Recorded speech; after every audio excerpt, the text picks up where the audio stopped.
मार्गशीर्ष शुक्ल पक्ष की मोक्षा एकादशी का महत्व। एकादशी व्रत कथा। युधिष्ठिर बोले, देव देवेश्वर, मैं पूछता हूँ, मार्गशीर्ष मास के शुक्ल पक्ष में जो एकादशी होती है उसका क्या नाम है, कौन सी विधि है तथा उसमें किस देवता का पूजन किया जाता है? स्वामिन, यह सब यथार्थ रूप से बताइए।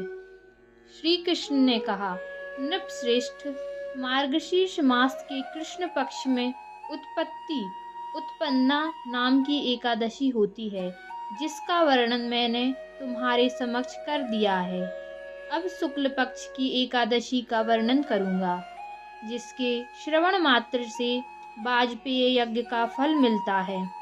उसका नाम मोक्षा एकादशी, जो सब पापों का अपहरण करने वाली है।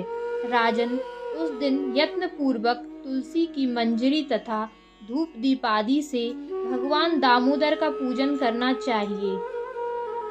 पूर्वोक्त विधि से ही दसवीं और एकादशी के नियम का पालन करना उचित है। मोक्षा एकादशी बड़े बड़े पातकों का नाश करने वाली है। उस दिन रात्रि में मेरी प्रसन्नता के लिए नृत्य, गीत और स्तुति के द्वारा जागरण करना चाहिए। जिसके पितर पाप बस नीच योनि में पड़े हों, वे इसका पुण्य दान करने से मोक्ष को प्राप्त होते हैं। इसमें तनिक भी संदेह नहीं है। पूर्व काल की बात है, वैष्णवों से विभूषित परम रमणीय चंपक नगर में वैखानस नाम का राजा रहता था।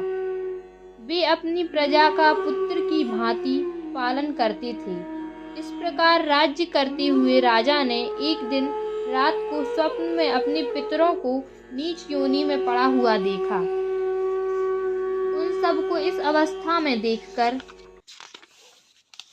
राजा के मन में बड़ा विस्मय हुआ और प्रातःकाल ब्राह्मणों से उन्होंने उस स्वप्न का सारा हाल कह सुनाया।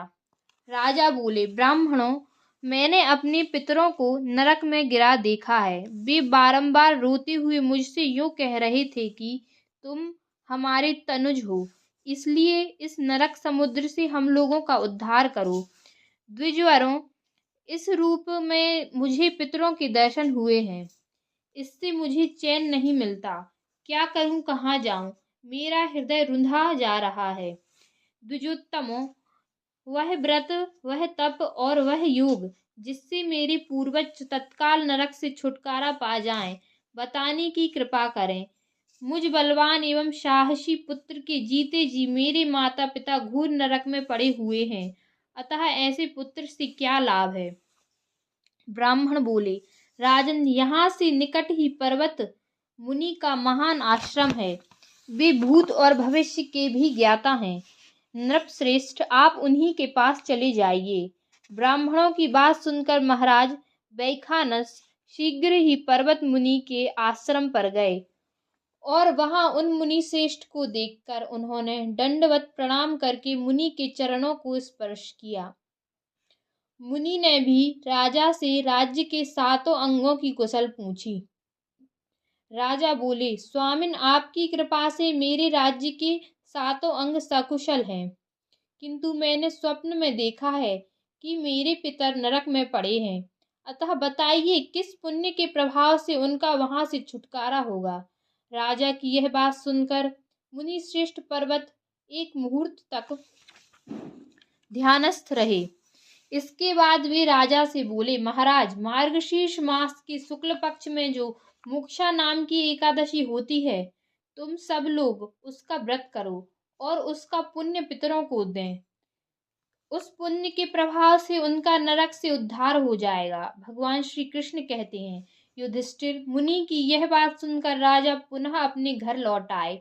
जब उत्तम मार्गशीर्ष मास आया, तब राजा वैखानस ने मुनि के कथानुसार मोक्षा एकादशी का व्रत करके उसका पुण्य समस्त पितरों सहित पिता को दे दिया। पुण्य देते ही क्षण भर में आकाश से फूलों की वर्षा होने लगी। वैखानस के पिता पितरों सहित नरक से छुटकारा पा गए और आकाश में आकर राजा के प्रति एक पवित्र वचन बोले, बेटा, तुम्हारा कल्याण हो। यह कहकर वे स्वर्ग में चले गए।